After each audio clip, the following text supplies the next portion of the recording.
तो ब्लूलॉक का नया चैप्टर यानी चैप्टर 341 आ चुका है और इस चैप्टर में ढंग से कुनिगामी की वैल्यू शो करी गई है ब्लूलॉक के लिए, स्पेशली इस मैच में।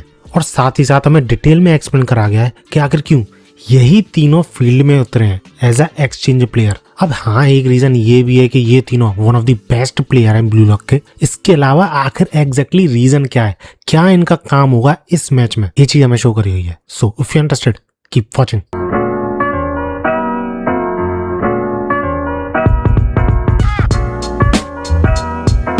चैप्टर की स्टार्टिंग होती है कुनिगामी से और उसकी 1 मंथ स्पेशल ट्रेनिंग से, जो कि हर ब्लूलॉक प्लेयर को दी गई थी। और उस पूरे मंथ में कुनिगामी का सिर्फ एक काम था, अपनी फिजिकल स्ट्रेंथ बढ़ाना, कॉम्बैट एबिलिटीज इंप्रूव करना। अब कॉम्बैट का मतलब ये नहीं है कि उसे फाइट करनी है, बट हाँ, सॉकर की उन सारी चीजों में कुनिगामी को बेस्ट बनना है जिस चीज में फिजिकल बॉडी का यूज होता है, like tackling, stealing ball, defending etcetera. And ego ने कुनिगामी को ये रोल ऐसे ही टाइम्स की वजह से दिया था, यानी जब उन्हें ऑफेंसिव खेलना हो लेकिन साथ ही साथ उन्हें डिफेंस पे भी ध्यान देना हो। और इसी वजह से तो अनरी को भी समझ में आया था कि क्यों ईगो ने कुनिगामी को एक मिडफील्डर डिफेंडर बनाया है जबकि वो एक स्ट्राइकर है। क्योंकि जब ब्लूलॉक के ऑफेंस की बात आएगी तो ब्लूलॉक के ज्यादातर प्लेयर्स जो कि स्ट्राइकर्स में तब्दील हो चुके हैं इस पॉइंट ऑफ टाइम तक, यानी सेकंड हाफ में, तो वो सब अपोजिट टीम के गोल के पास पहुंच जाएंगे और एक एक करके गोल करने की कोशिश करेंगे।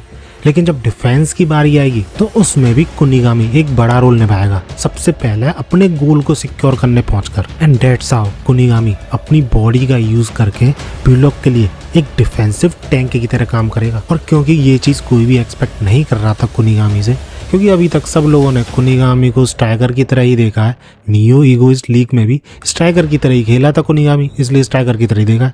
बट यहाँ पर वो हम सब व्यूअर्स के साथ साथ फील्ड पे प्रेजेंट ऑडियंस को भी शॉक कर देता है। ऑडियंस बावली हो जाती है पूरी की पूरी। खैर, ऐसे डिफेंस के बाद बॉल जाती है आरयू के पास, जो कि बॉल को रिसीव करता है और उसे रीडायरेक्ट करता है ह्योरी की तरफ। और इसी के साथ ब्लूलॉक का काउंटर अटैक शुरू हो जाता है। और ऐसे काउंटर अटैक के साथ इसागी थोड़ा बहुत कॉन्फिडेंट महसूस करता है कि नाउ जैसा ईगो ने प्लान किया था वैसा ही सब कुछ वर्क कर रहा है। क्योंकि अब ब्लूलॉक की टीम 2 सिस्टम्स में बट चुकी है, एक कराजू का सिस्टम और एक उसका सिस्टम। इन दोनों सिस्टम्स का यूज करके और एक दूसरे के साथ कोऑर्डिनेट करके अब वो फ्रांस को थोड़ी बहुत टक्कर दे पा रहे हैं। नहीं तो पहले तो कुछ भी काम नहीं कर रहा था इनका प्लान। हर प्लान में फ्रांस टांग अड़ा के उस प्लान को तहस नहस कर दिया करता था। और ब्लूलॉक प्लेयर्स भी देख रहे होंगे, इसलिए सब कॉन्फिडेंट महसूस करने लगते हैं। टिसागी, उसे अभी भी चिंता थी क्योंकि अभी भी एक चीज उसे खटक रही है, एंड दैट इज ह्यूगो। क्योंकि अभी भी वो विजुअलाइज नहीं कर पा रहा है कि आखिर वो ह्यूगो को बीट करेंगे कैसे। सही में यार, ये बंदा एक्सप्रेशन लेस है।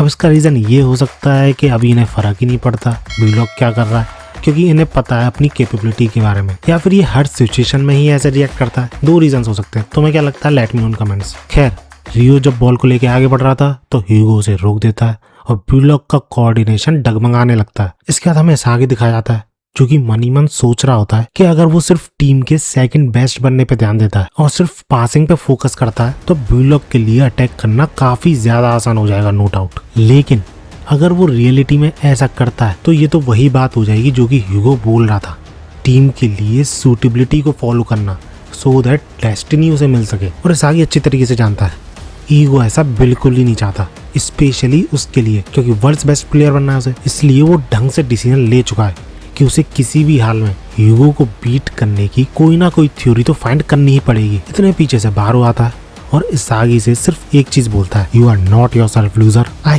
Can't smell a goal from you. और वैसे तो ईगो ने मुझसे बोला था कि मुझे तेरे मूव्स को एक्सप्लॉइट करके तेरे ही गोल्स को डिवोर करना है, but you are useless now, you are not the king in this game. और सही में यार, मैं रियलिटी में बताता हूँ तुम्हें, ब्लूलॉक में स्ट्राइकर्स कितने भी तगड़े क्यों ना हो, लेकिन बारो का ऑरा अलग ही लेवल का होता है। और उस ऑरा को मुझे नहीं लगता कोई भी प्लेयर मैच कर सकता है, ना ही अभी ना ही फ्यूचर में। खैर, ऐसा कहते हुए बारो आगे निकल जाता है अपना नया प्रे ढूंढने के लिए, क्योंकि इसागी इस पॉइंट ऑफ टाइम पे उसके लिए यूजलेस है। क्योंकि जब इसागी ही खुद गोल स्कोर करने की सोच नहीं पा रहा तो बारो उसके मूव्स को एक्सप्लॉइट करेगा कैसे? यानी समझ रहे हो, बारो का अगला प्रे वही होगा जो कि गोल स्कोर करने की कोशिश करेगा। इसके बाद हमें कराजू दिखाया जाता है जो कि था तो फील्ड पर, लेकिन उसका मन पास्ट में था, क्योंकि उसे लगता है कि Isagi and him are very much alike. दोनों के ही पास सेम IQ है, एक साथ ही ब्लूलॉक में आए थे और सिमिलर काइंड ऑफ एबिलिटीज है उन दोनों के पास। क्योंकि just like इसागी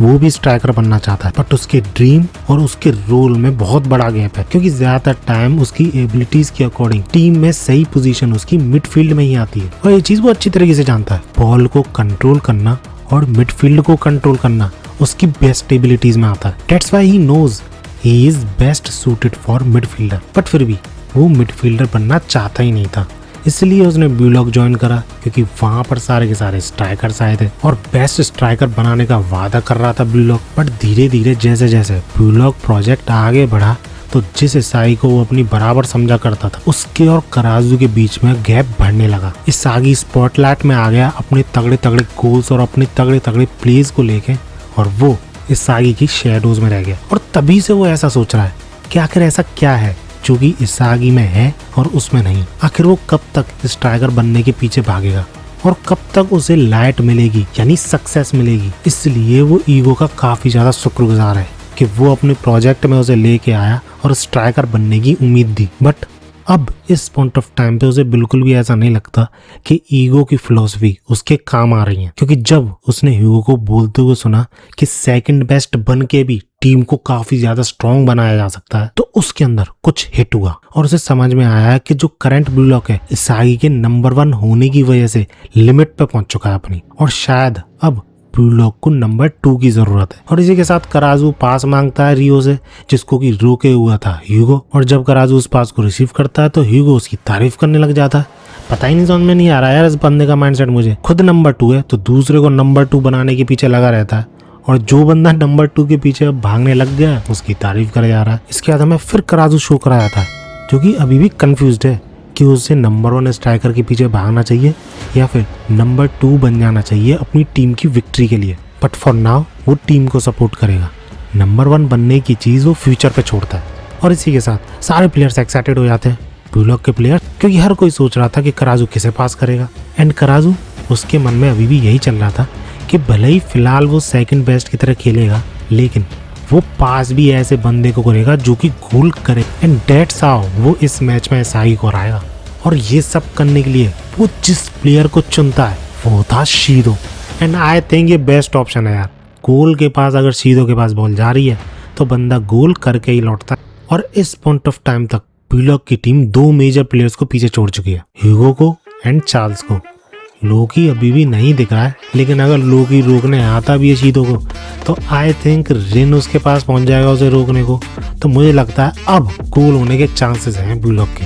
and that's how ये चैप्टर खत्म हो जाता है। होपफुली तुम्हें अच्छा लगा होगा, मुझे तो बहुत अच्छा लगा यार ये चैप्टर। काफी टाइम बाद कुछ इंटरेस्टिंग हो रहा है, नहीं तो पिछले चैप्टर्स तो फिलर चैप्टर जैसे लग रहे थे। खैर तुम्हें वीडियो अच्छी लगी तो लाइक करना है, ऐसी वीडियोस के लिए मेरे चैनल को सब्सक्राइब कर लेना। मिलते हैं अगली वीडियो में और भागो।